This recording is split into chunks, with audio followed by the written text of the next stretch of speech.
할렐루야. 오늘도 주님의 크고 놀라우신 은혜와 평강이 여러분에게 함께 하시기를 간절히 축복합니다. 2월 3일 화요일, 오늘 우리에게 주시는 하나님의 말씀은 시편 37편 1절로 20절입니다. 악한 자들이 잘 된다고 해서 속상해하지 말며 불의한 자들이 잘 산다고 해서 시세워하지 말아라. 그들은 풀처럼 빨리 시들고 푸성귀처럼 사그라지고 만다. 주님만 의지하고 선을 행하여라. 이 땅에서 사는 동안 성실히 살아라. 기쁨은 오직 주님에게서 찾아라. 주님께서 내 마음의 소원을 들어주신다. 내 갈 길을 주님께 맡기고 주님만 의지하여라. 주님께서 이루어 주실 것이다. 너의 의를 빛과 같이, 너의 공의를 한낮의 햇살처럼 빛나게 하실 것이다. 잠잠히 주님을 바라고 주님만을 애타게 찾아라. 가는 길이 언제나 평탄하다고 자랑하는 자들과 악한 계획도 언제나 이룰 수 있다는 자들 때문에 마음 상해하지 말아라. 노여움을 버려라. 격분을 가라앉혀라. 불평하지 말아라. 이런 것들은 오히려 악으로 기울어질 뿐이다. 진실로 악한 자들은 뿌리째 뽑히고 말 것이다. 그러나 주님을 기다리는 사람들은 반드시 땅을 물려받을 것이다. 조금만 더 참아라. 악인은 멸망하고야 만다. 아무리 그 있던 자취를 찾아보아도 그는 이미 없을 것이다. 겸손한 사람들이 오히려 땅을 차지할 것이며 그들이 크게 기뻐하면서 평화를 누릴 것이다. 악인이 의인을 모해하며 그를 보고 이를 갈지라도 주님은 오히려 악인을 비웃으실 것이니 악인의 끝날이 다가옴을 이미 아시기 때문이다. 악인들은 칼을 뽑아 치켜들고 또 활을 당겨서 비천하고 가난한 사람들을 쓰러뜨리며 자기 길을 똑바로 걷는 사람을 죽이려고 하지만 그 칼에 오히려 자기 가슴만 뚫릴 것이니 그 활도 꺾이고야 말 것이다.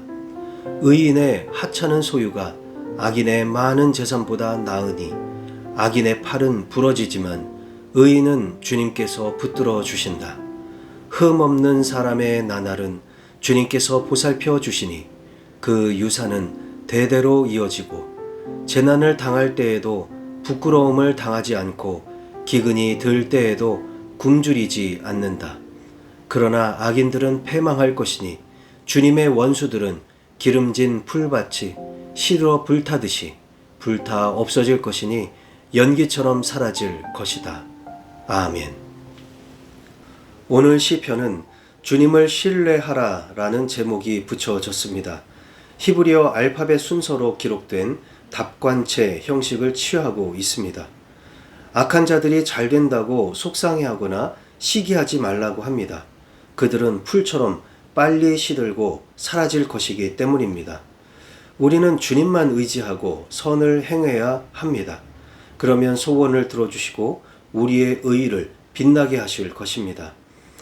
그러므로 우리는 잠잠히 주님을 바라고 주님만을 애타게 찾아야 합니다. 악한 자들 때문에 마음 상해할 필요가 없습니다. 그들은 결국 뿌리째 뽑히고 말 것이니 우리는 노여움을 버리고 주님을 기다려야 합니다. 그러면 반드시 땅을 물려받을 것입니다. 악인들이 의인을 모해한다 해도 주님은 그들을 비웃으실 것입니다. 그들의 끝날이 다가오고 있기 때문입니다. 악인들은 자기 칼에 찔려 망할 것입니다.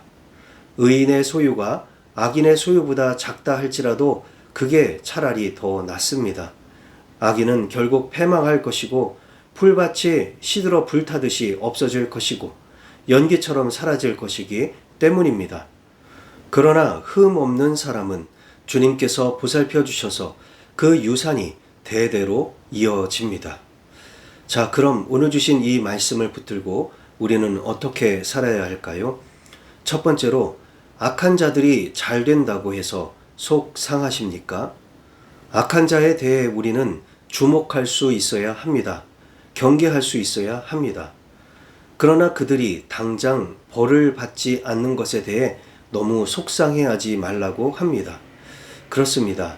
분명히 악한 자인데 징벌은커녕 나보다 더 잘 사는 것 같고 나보다 더 복을 많이 받는 것처럼 보입니다.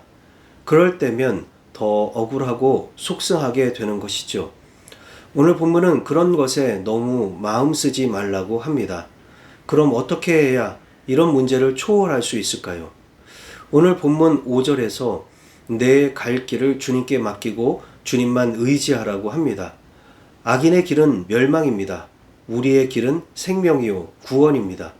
우리는 멸망이 아니라 생명이요 구원의 길로 걸어갑니다. 이 길을 주님께 맡기고 주님만 의지하라는 것이죠.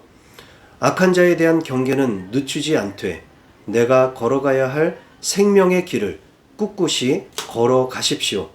악한 자에 신경 쓰다가 내가 가야 할 길을 걷지 못하면 누가 손해인가요? 누가 더 좋아할까요? 주님을 의지하며 생명의 길로 걸어가시기를 바랍니다. 두 번째로, 잠잠히 주님을 바라고 있습니까? His Will이라는 찬양팀이 있는데 이 팀의 PD이자 작곡가인 장진숙이라는 분이 광야를 지나며 라는 찬양을 만들었습니다. 이미 이 찬양을 아시는 분도 많겠지만 최근 신의 악단이라는 영화에서 이 찬양이 불려지면서 더 화제가 되고 있죠. 찬양을 들려드리고 싶어도 저작권 문제로 그럴 수는 없겠지만 오늘 주함께 새벽 묵상이 끝나면 꼭 들어보시기 바랍니다. 아니면 이 방송을 잠시 멈추고 찬양을 들어보시고 와도 좋습니다. 가사만 일부 읽어드리겠습니다. 왜 나를 깊은 어둠 속에 홀로 두시는지, 어두운 밤은 왜 그리 길었는지, 나를 고독하게, 나를 낮아지게, 세상 어디도 기댈 곳이 없게 하셨네. 광야에 서 있네. 주님만 내 도움이 되시고, 주님만 내 빛이 되시는, 주님만 내 친구 되시는 광야. 주님 손 놓고는 단 하루도 살 수 없는 곳, 광야에 서 있네. 주께서 나를 사용하시려, 나를 더 정결케 하시려, 나를 택하여 보내신 그곳 광야. 성령이 내 영을 다시 태어나게 하는 곳, 광야에 서 있네. 그렇습니다. 광야는 그런 곳입니다. 아무도 없이 고요하고 잠잠해서 오직 주님만 바라보게 하고 주님만 기댈 수 있게 하는 곳입니다. 비록 광야 같은 고난이 찾아온다 해도 그 속에서 우리는 다시 태어나게 되고 다시 주님 앞에 서게 됩니다. 세상 일로 마음이 상하셨다면 이 찬양을 들으면서 오늘 시편 37편 말씀을 다시 읽어보시고 내 안의 화를 다스리시기를 바랍니다. 그리고 잠잠히 주님을 바라고 주님만을 애타게 찾아 기도하시기를 바랍니다. 기도하겠습니다. 사랑과 은혜가 풍성하신 하나님 아버지, 오늘도 말씀으로 새날을 열어주시니 감사를 드립니다. 악한 자들이 득세하는 것을 볼 때 속이 상할 때가 있지만 여기에 너무 함몰되지 않게 하시고 오늘 주신 말씀처럼 우리가 가야 할 길에 더욱 집중하게 하시고 그 길을 온전히 주님께 맡기며 주님만 의지하고 가게 하옵소서. 또한 힘들고 어려울수록 잠잠히 주님만 바라보기 원합니다.